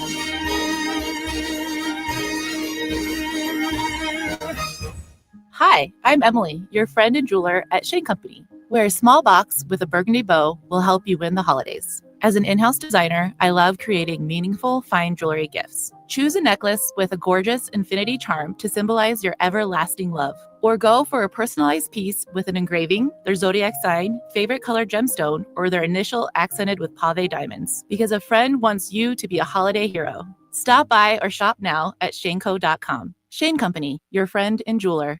Visiting the 7-4 Lions. Both teams look like Super Bowl contenders, but living in the NFC North means nothing comes easy. One stumble could turn that hopeful season into a mad scramble for a wild card berth. Then at 4:30 Eastern, there's the pressure tightening on the Kansas City Chiefs, who sit at 6-5, still searching for the rhythm that once made them terrifying. Across the field, the surging 5-5-1 Cowboys, who suddenly look dangerous again. Both teams essentially playing playoff football in late November. And of course, there's the Ravens at 6-5, now with Lamar Jackson fighting to hold on to their place in the brutal AFC North. It's a lot of drama for November, but it's the kind of drama fans will be thankful for this Thanksgiving. I'm Dan Patrick, and this is Above the Noise. This holiday season, skip the same old gifts and send something that's truly unforgettable. From Heartland Steak Company, we're talking premium, hand-cut Midwestern meats such as USDA Prime and Choice Beef, all-natural pork, and tender chicken, all delivered straight to their door with care and convenience. Whether you're shopping for family, friends, clients, or anyone who appreciates bold flavor and quality meats, Heartland Steak Co. has something for everyone. Choose from Grill Master packages, holiday gift boxes, or freezer fillers, each one hand-picked, flash frozen, and packed to preserve unbeatable freshness and taste. It's the perfect way to share the true Midwest flavor this season. Ordering is quick and easy at heartlandsteakco.com. And when you order right now and spend $199.99 or more, you'll receive free shipping plus $25 off your order with promo code GIFT. Give the gift of flavor this holiday season with Heartland Steak Co. That's heartlandsteakco.com. And don't forget to use promo code GIFT. Taste the Heartland difference.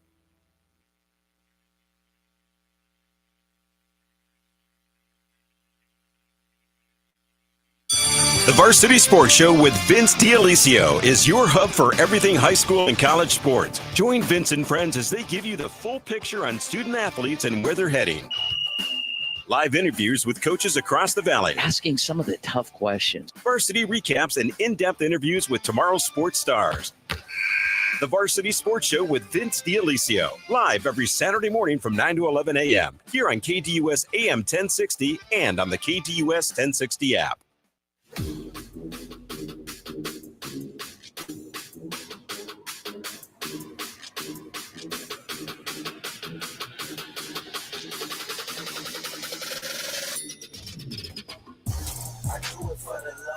It was the end of the Sun Devils season Friday night. A loss in the Territorial Cup dashed any hopes that they had. Now, they didn't get the results the rest of the weekend that they needed in order to return to the Big 12 championship, but a key part of it all was them winning, and they did not get that. They fell to U of A to end what is kind of a mixed bag season in many ways. I think falling short of the Big 12 championship feels like a disappointment considering where this team ended last year going to the college football playoff. But when you lived, breathed every single week of Sun Devil football throughout the year, you probably felt good that they got to the end of the season with a chance to return to the Big 12 championship. And I thought Kenny Dillingham said it best afterwards, saying that now he's got to live with this loss for a whole year, that it's a game that follows you around until the next time the two teams play. So for a whole year, you're going to think about it. A whole year, it's going to bother you. You're going to worry about and think about what you could have done differently. And it is something that just doesn't go away. Some other games you're able to kind of bury. You can bury the tape and move on. The Territorial Cup is not one of those games. And so the Sun Devil season is mostly over. They will get a bowl game. We'll see what bowl game they end up going to after the dust settles from the conference championships and the college football playoff selecting their teams. Producer Evan, your overall thoughts. I know you're embedded with this program. I think mixed bag is the way that I'd like to describe it. Some good, some bad, some in between. And I think overall you feel good about the direction the program is going in, but maybe not exactly the way you thought that the season would play out. No, I think there's disappointment, certainly. I think there's not a reason to be overly disappointed. And what I mean by that, this team got snake bitten by injury this year, and there was a lot of concerns. I mean, their best player has been hurt in the Territorial Cup 2 years in a row. And he missed 3 weeks of the season and felt like was never really healthy for the last 5 weeks. So that's a huge, huge hurdle to jump. Your quarterback, your starting quarterback, hasn't played in however many weeks, right? So there's disappointment in 8-4. You're not headed back to the conference championship. You lost the Territorial Cup, which feels like the biggest punch in the gut in all of it. But you went 8-4, right? Like we talked about your days in college last week, and you talked about a couple teams that won 9 games, a couple teams that won 10 games, a team that won 8 games. And you're like, wow, we were really good during my time in college. 8-4, people would have been ecstatic 3 years ago. Yeah, and 8-4, if 8-4 is the new floor for this team, I love where they're at. Yeah, it's a great floor. And for 2 years, that's now been the floor. And so now it's about, you've done it for 2 years, can you do it for 3? We are still very much in the early stages of figuring out if this program has turned a page. And as good as these 2 years have been overall in the macro, it is still just 2 seasons. There have been 2 seasons in the past that have been good. What is going to make people's opinions change about this program's sustainability is long-term success. And the only way you do that is by going through the years and having the success. If they have 2-3 more years like this, and we're talking now about 5 years of success, now you've become sustainable. Now you're a program that I believe in. At 2 years, I still think there are many people that are on the fence, and I don't blame them for being on the fence. You want a larger sample size, and 2 years isn't a big enough sample size for you to dive right in. I get it. I totally understand. And looking ahead to next year, you have a schedule that, let's face it, isn't going to be that easy, right? Yeah, you start the year with Morgan State at home, but outside of that, you travel to play Texas A&M at Texas A&M. That's going to be a huge, hey, are we really still here moment when you got to go play Texas A&M at Kyle Field. Then you go over to London to play Kansas. Right? This is going to be a hard schedule. You have to play at Texas Tech, at BYU. Those are games that they're going to have the chance to prove it. Hey, are we still here next year? Can you build on 8-4 after what was a miraculous season last year? And there's going to be a lot of turnover with this roster. No Jordan Tyson. What we believe is no Sam Levitt, right? That's still up in the air, but we assume it won't be Sam Levitt. So there's going to be a lot of turnover in this roster, and there's going to be a lot of questions about where this team is moving forward. This feels like the biggest step for Arizona State because you had a lot of great players that got you to 10-2, to the conference championship. You had a lot of great players that set you up to make you 8-4. how well did you do recruiting? How well did you do in the transfer portal to take advantage of those 2 seasons to continue this train moving forward into the future without Sam Levitt, without Jordan Tyson? Speaking about moving forward, Lane Kiffin is moving forward. He's moving forward to be the new head coach of LSU, and it feels like since we're talking about college football, that this is an appropriate place to talk about this. And Kenny Dillingham kind of weighed in on this in a deleted tweet. Can you pull up the quote from the deleted tweet? It's out there. I saw a screenshot of it. I know somebody has it, but it was very much talking about the situation with Lane Kiffin leaving Ole Miss to go to LSU in the middle of a college football playoff run that Ole Miss is more than likely going to be on, and the chaos and craziness in college football over the last 2 weeks. Do you have the now deleted tweet from Kenny Dillingham? Yeah, so Lane Kiffin tweeted a couple years back a Denzel quote: beware of destination addiction. The idea that happiness is in the next place, the next job, or even with the next partner. Until you give up the idea that happiness is somewhere else, it will never be where you are. Lane Kiffin then tweets that and says, grass isn't always greener. Trust me, I know. Be where your feet are at Ole Miss football. Kenny Dillingham then retweets that tweet yesterday and with a, until you give up the idea that happiness is somewhere else, it will never be where you are. Hashtag lifers. Sounds like somebody who's not leaving anytime soon. Sounds like somebody who doesn't want to leave anytime soon. Now, the tweet has now been deleted, probably because, and you said this to me in the morning meeting, his agent told him, hey, that's not going to help us in leverage. So could you delete that, please, for the future? Could you take that off of the social media?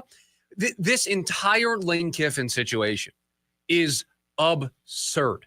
It's absurd. And let me use the example that I used to you in the morning meeting to just show the absurdity of it. Now, I get it. Sports are different. Sports aren't like everyday life. Sports aren't like the jobs that you and I all hold and check in and clock in and clock out of. But I'm going to use this program and me as an example to just describe how stupid this is. Lane Kiffin wanted to go take another job, but wanted to stay at his current job to finish the season and then go to LSU, a arch rival. He could convince players to go with him to LSU, could convince coaches to go with him to LSU the entire time. They basically would have needed to attach a hall monitor to him to see every conversation he had to make sure he wasn't trying to take players with him, tamper. That would be like another sports radio station here in town. I won't say the name, but you all know who I'm thinking of. Offered me a job. I accepted that offer, and I went to that job. But before that, I went to this job and said, you know what? I want to finish out the pick segment on the program. I want to finish out the year. I want to beat team listener. I want to beat producer Evan. And now the entire time, nobody knows in the building what I'm going to say on air. Nobody knows if I'm going to tell people to go with me to my next place. You don't do that. If you leave a job, you get escorted out of the building. Sometimes you get 2 weeks where you finish out and you set the stage for somebody to replace you. You don't get to go through the entire postseason. It is absurd that Lane Kiffin asked for that, and good on Ole Miss for not allowing it to occur, to not caving to the pressure that the agencies were putting on them, maybe some people in college football were putting on them.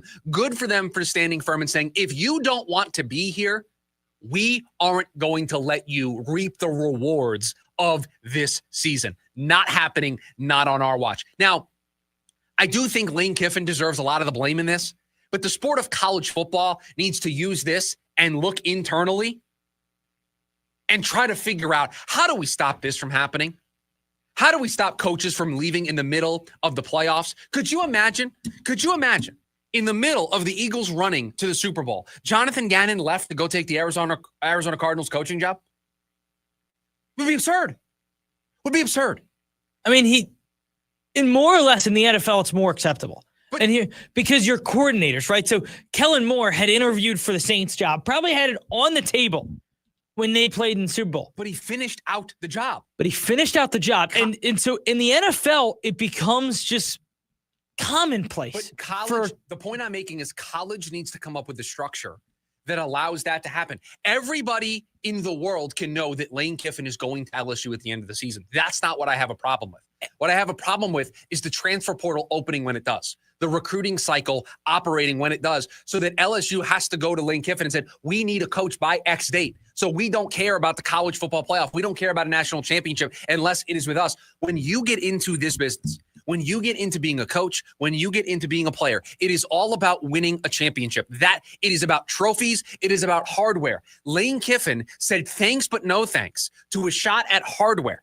Think about what that is saying about the sport, that the system is set up. The schedule is designed in a way and set up in a way to where it incentivizes a coach to say thanks but no thanks to a chance at winning a championship, to instead take a job with another school in the hopes of winning a championship. And that's the other biggest problem with it. And you reference the NFL, and we talk about coordinators taking jobs, sometimes having it before the Super Bowl, before a playoff game. The difference is that in college football, everybody is a free agent. So if the Saints, who hired Kellen Moore can't go into the room before the Super Bowl and say, hey, Jalen, you're coming with me after. Jalen's under contract. That doesn't happen in college football. So when you have free agency every year, if I'm in the building, I can tamper. And the schedule is completely ridiculous. The fact that players, and use an example, the backup quarterback at Penn State last year, transferred out to play somewhere else, had to make that decision prior to them playing playoff games is ridiculous. The structure of college football is messed up, and it needs to be fixed, and it needs to be changed. But I don't know what the solution is, because there is this thin veil of these are student athletes. And they have finals. They have to enroll in school. Like we're almost there. We're inside the red zone. We're inside the 10-yard line. We need to treat this like what it is. It is not student athletes anymore. This is a sport, and it needs to be structured in a way to where this nonsense doesn't happen. Because if you think this is the last time something like this is going to happen, you're dead wrong.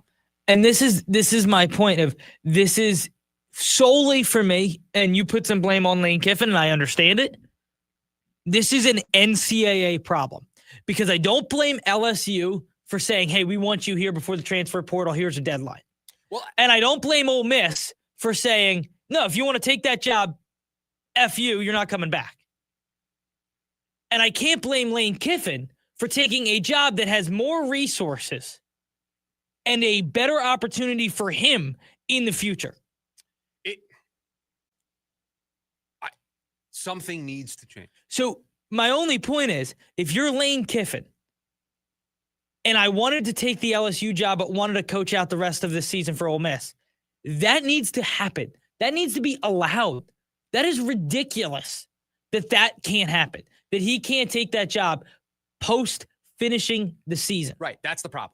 That's the problem. The transfer portal needs to be set up in a way to where everybody can know that he's going to LSU at the end of the season, but he's going to finish out his commitments with Ole Miss. And LSU is okay with it because from LSU's perspective, they don't want to miss out on potential recruits in the transfer portal. That's it. They don't want to lose out on talent that otherwise would commit to the school if Lane Kiffin was already there. So we've got to fix this. We've got to fix this or it's going to completely ruin the sport. It's already ruining the sport. Think about the craziness of the last week and a half. Because yesterday is on it. Now it's on a knife's edge of how this sport falls. And yesterday feels like the rock that's going to start the avalanche, whatever you want to say. And by the way, if I'm the college football playoff committee, I give serious consideration to leaving Ole Miss out. And that's a real conversation. And you feel horrible for the kids there at the school. But they're not the same team anymore. They're not. Just like Florida State wasn't the same team when Jordan Travis got hurt. Ole Miss is now no longer the same team with Lane Kiffin and the offensive coordinator went as well? Yes. So, and I will tell you, they certainly, in a 4-team playoff, they were the third team, would be out. In a 12-team, they may stay in. They may stay. Well, this is where Duke winning the ACC might boot branch off. And it might give the committee a reason to say, no, we're not going to put Ole Miss in. It's huge for teams like Miami, BYU, right there on the outskirts. I'd put this BYU team in if they lose in the Big 12 title game. Depends how much they lose by. I keep saying that. If they lose by a field goal, they're in. If they lose by 30, they're out. Fine. But if they lose a close game, I put them in over Ole Miss. I don't know what this Ole Miss team is. I now no longer know what this Ole Miss team is with Lane Kiffin not coaching. But so I understand that. That will always be the conversation of you didn't put UCF in, and the argument was I didn't know what UCF really is against the big dogs. I don't know what Cincinnati really was against the big dogs. I feel like if you're pro UCF, you're pro Cincinnati, you almost have to be pro Ole Miss. It's also pro Florida State. And pro Florida State. This committee showed me. And I think that the committee would be the people to put out Ole Miss. I am not saying that the committee should do this or that I would do it if I was on the committee. But the committee has shown me a track record of doing this to Ole Miss. And I'm telling you right now, if they don't, it's going to be because of 3 letters. SEC. That's the only reason why they won't do it. They will put this Ole Miss team in. And this Ole Miss team without a coach will probably get run over. Where are they ranked now? I don't know. They won. They were what? They won and they were 6. So we don't know where they're going to be. So we don't know where they're going to be. But let's look at it. Notre Dame probably should pass them. They were 7, so they're 11-1. Oregon didn't lose. Texas Tech won. Georgia won. A&M lost. If I'm the committee, I put all of the first 4 teams that you mentioned in front of Ole Miss, and when I get asked about it, I will say they now no longer have their coach. Okay, Oklahoma. Are they passing Ole Miss? I think so. They won. Yeah. Notre Dame. Yeah. Alabama, obviously. You gave me BYU, Miami. You gave me 4 teams that were directly behind them that all won, right? Yeah. Vanderbilt. And then Texas A&M lost, right? Texas A&M lost. So I would move Ole Miss behind those teams that you mentioned and put them in front of A&M. However far you want to move A&M down, I would put them in the A&M. I don't know. A&M lost their first game at Texas. Fine, and put A&M in front of Ole Miss. What I'm saying is Ole Miss is now a different evaluation. The way they evaluated Ole Miss last week is now different than the way they talk about them these next 24 hours before. I mean, it has to be. Has to be. 480-864-1060, the phone number for you to hang out with us here today on the program. When we come back, is he the best tight end in the sport? That's next, the lunch break, KDUS, AM 1060.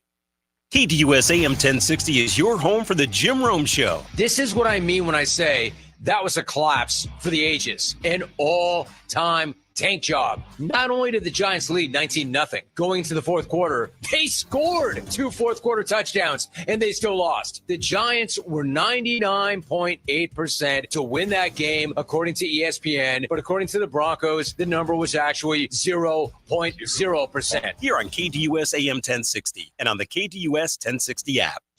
9 Inch Nails. Live at Desert Diamond Arena, Friday, March 6th. Get tickets now at NIN.com. 9 Inch Nails.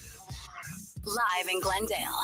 Peel It Back Tour 2026. Doesn't it make you feel better? 'Tis scratches season, and all through the state, the Arizona Lottery is giving people something to celebrate. Grab your friends and gather round for the chance to win $250,000 with cash countdown. Peppermint scented candy cane cash is available at any Arizona Lottery retailer in a flash.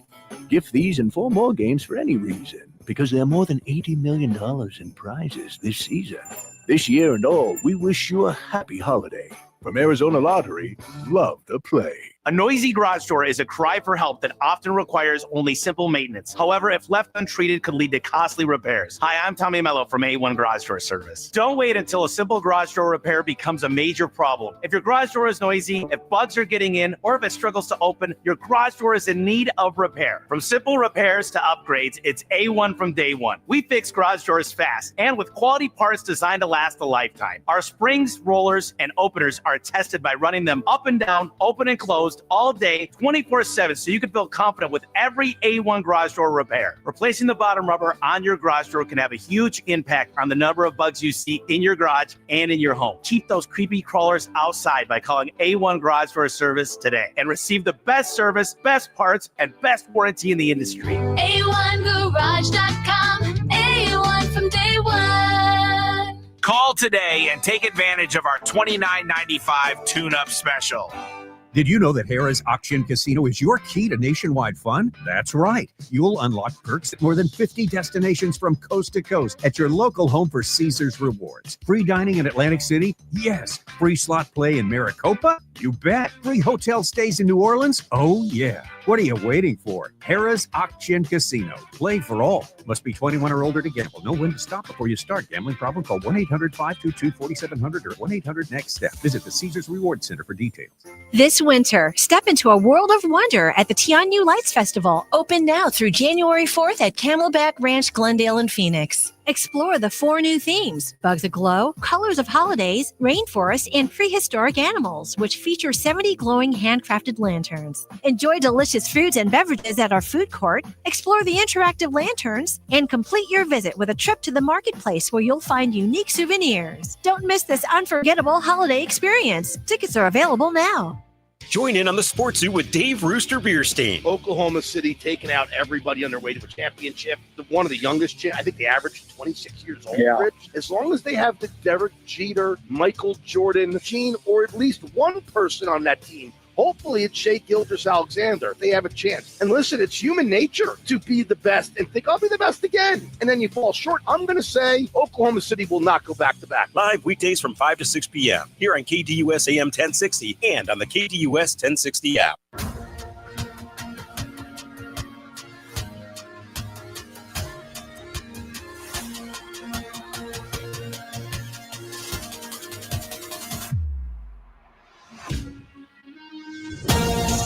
If we want to talk about the good from yesterday's Cardinals loss, continues to be a story about how great Trey McBride is.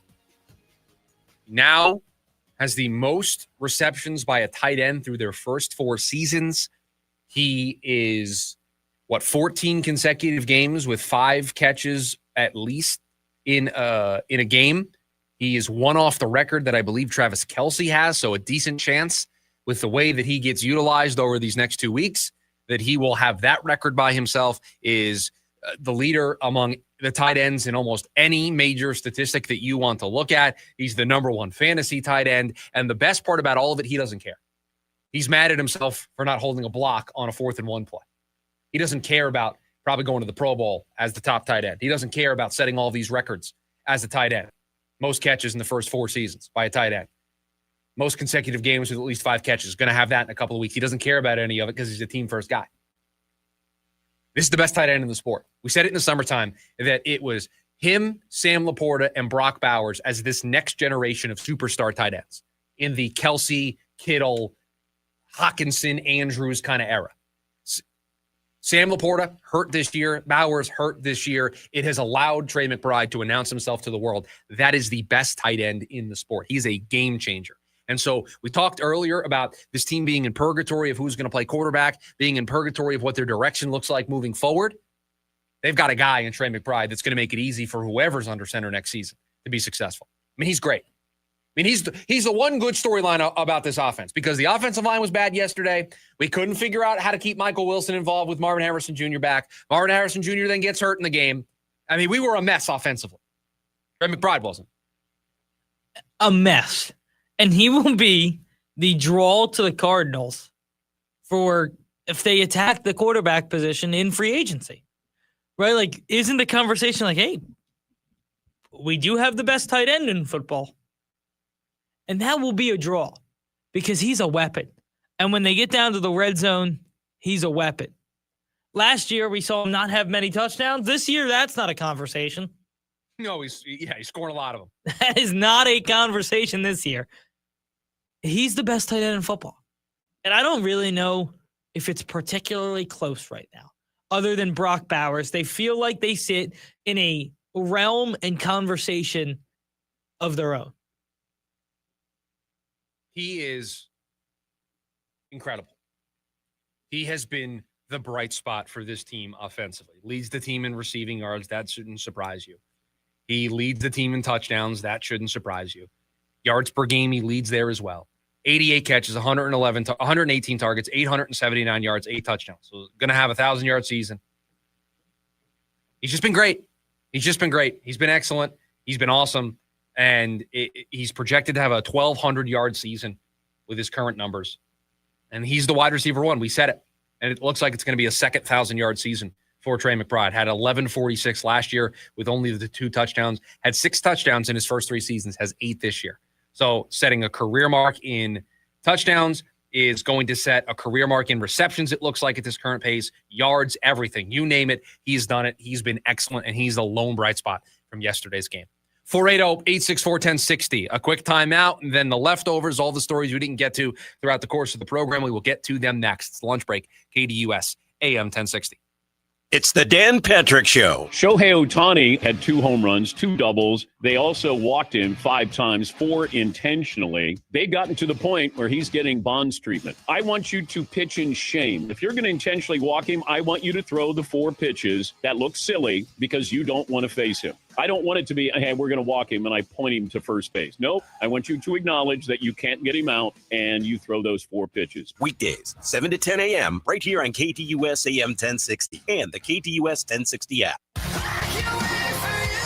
Bad Omens. Do you feel love? North American Tour 2026. Live at Desert Diamond Arena, March 24th. Bad Omens.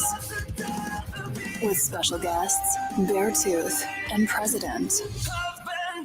Get tickets now at livenation.com. Bad Omens, live in Glendale. I have a great idea. Oh boy. Here it comes. Let's go caroling. Don't wanna. Gary, I love the holiday spirit, but this is a busy time at Alaskan AC. Don't wanna. Folks are calling for repairs. We have Alaska vacations to do. I don't wanna. Yeah, and that. I don't wanna. Oh, come on. Here, look at the sheet music. This song? Oh, I see where you're going. It goes like this. If you want your furnace to last all winter long, with an Alaska foundation, it will always blow strong. Ah, yes. Really get you in the spirit. I'm not sure we should go door to door and That's sing. a great idea. We'll go door to door and sing. A 1 and a 2. If you want your furnace to last all winter long, with an Alaska foundation, it will always blow strong. We'll get snowballs thrown at us. People will have snow brought in just to throw at us. You guys are on the naughty list. I'm good with that. Makes no difference to me. Oh, Grinch. Schedule an Alaska vacation at AlaskanAC.com. A noisy garage door is a cry for help.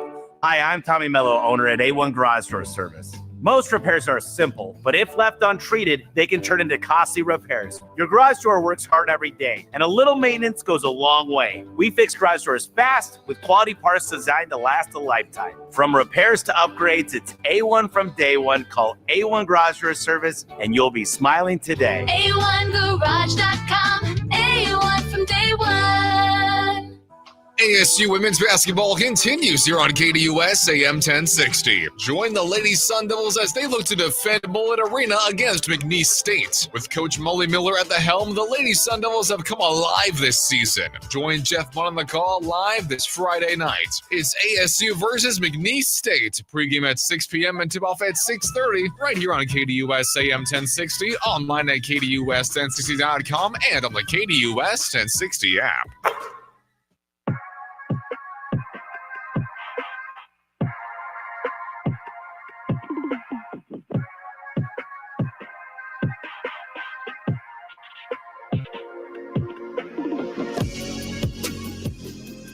All right, producer Evan, what do we have in the Monday edition of The Leftovers? All the stories we didn't get to.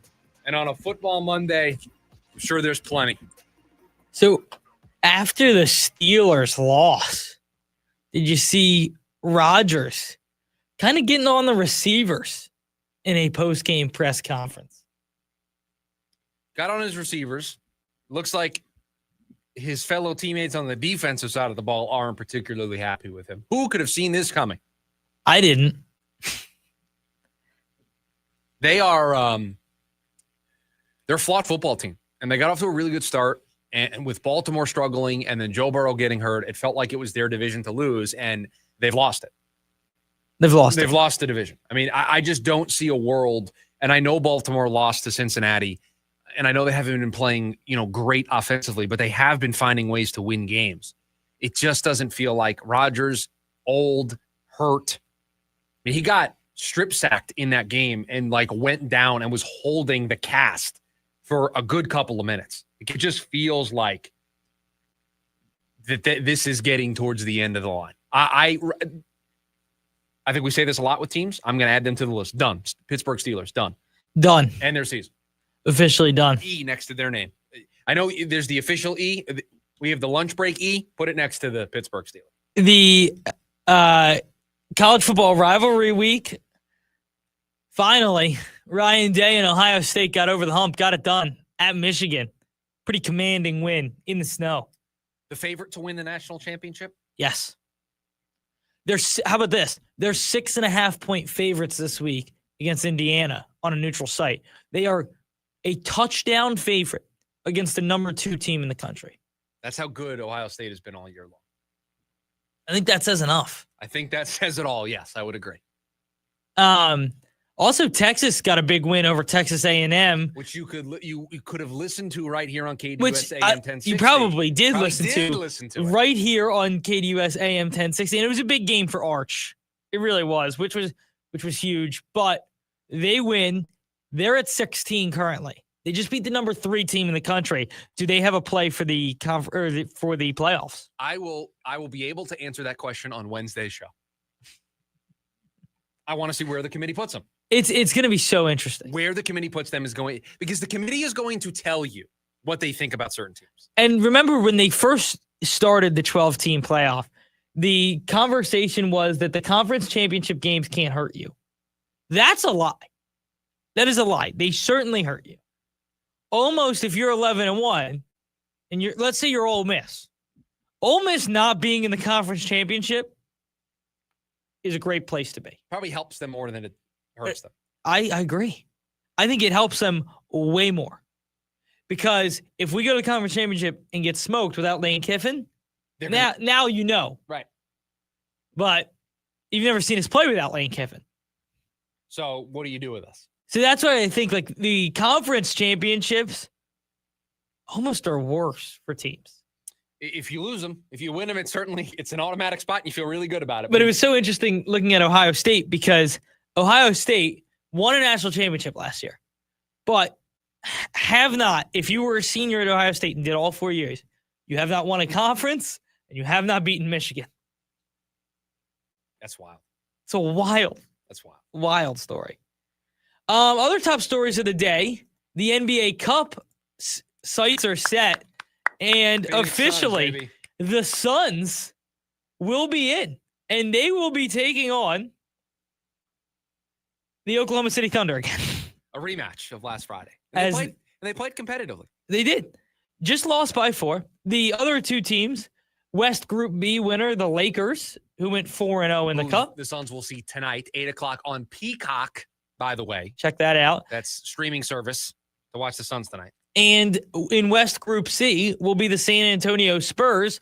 And we know what the Suns have done against them.